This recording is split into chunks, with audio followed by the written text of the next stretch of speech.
درنو لیدونکو تاسو ټولو ته سلامونه او نیکې هیلې په دې هیله چې ټول روغ او جوړ اوسئ هر چیرته چې یاستئ خوشحاله اوسئ.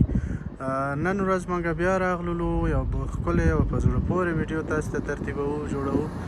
دغه ساحه چې تاسې وینئ دا په پکتیا ولایت کې د ګرد سړۍ ولسوالۍ دی چې دا د دغه ولسوالۍ مربوط یو بازار دی. د ګرد سړۍ بازار همدغه ښکلې ساحه ده. موږ راغلي یو نن دلته یو ویډیو تاسو ته جوړوو او دلته یو ډېر ښکلی او صفا او پاکه هوا موجود ده او لمر خو هم تاسې وینئ ډېر ښکلی او روښانه. نو په دې هیله چې دا ویډیو تاسې خوښ کړئ او چینل ځان سره سبسکرایب کړئ او دا ویډیو خپلو ملګرو سره تاسې نشر کړئ شریک کړئ. زه به د دغې بازار یو منظره به تاسو ته وښیم. دغه د بازار جومات دی د سړک نه لاندې دی لږ پوره نه معلومیږي یو حصه یې معلومیږي او څنګ کې دغه بازار تر دغه جې پورې دا بازار امتداد لري دوام لري. دغه د بازار اخري حصه ده. دلته هغه اولیه ضرورتونه چې کوم دي همغه په دې بازار کې حل کیږي مشکلات رفع کیږي. نو نور امکانات ډېر نشته دی.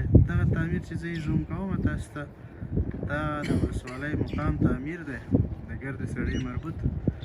بس دغه بازار دی. دلته تاسې یو د رڼا انسټیټیوټ د روغتیایي علومو دغه اعلان یا لوحه هم تاسې وینئ خو دا دلته شتون نه لري صرف اعلان یې لګېدلی ده او شاید ګردیز کې وي. نو دلته د کلینیکونو یو څه امکانات شته ډېر کم دی محدود امکانات دی د صحت په برخه کې او نور داسې خاص امکانات نشته دی. دلته یو په زړه پورې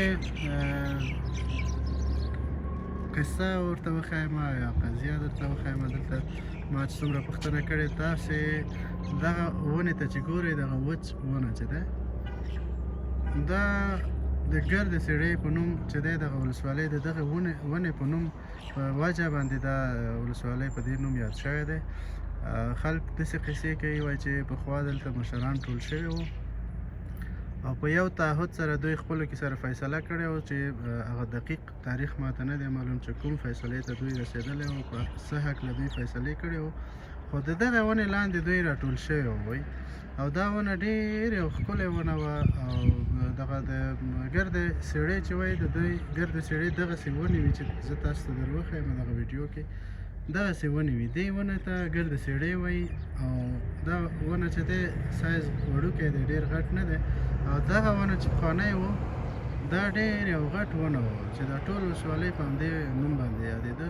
نو بیا وایي چې دغه مشران چې کوم فیصلې توافق ته رسېدلي دي بیا وروسته دغه فیصله د دوی مات شوی دی هغه خپل قسم نه دوی اوښتی دی کوم موضوع چې و بیا هغه په وجه دغه ونه دوی داسې نظریه ورکوي چې د همغه قسم نه وروسته چې مات شو دا ونه هم ورسره وچ شو.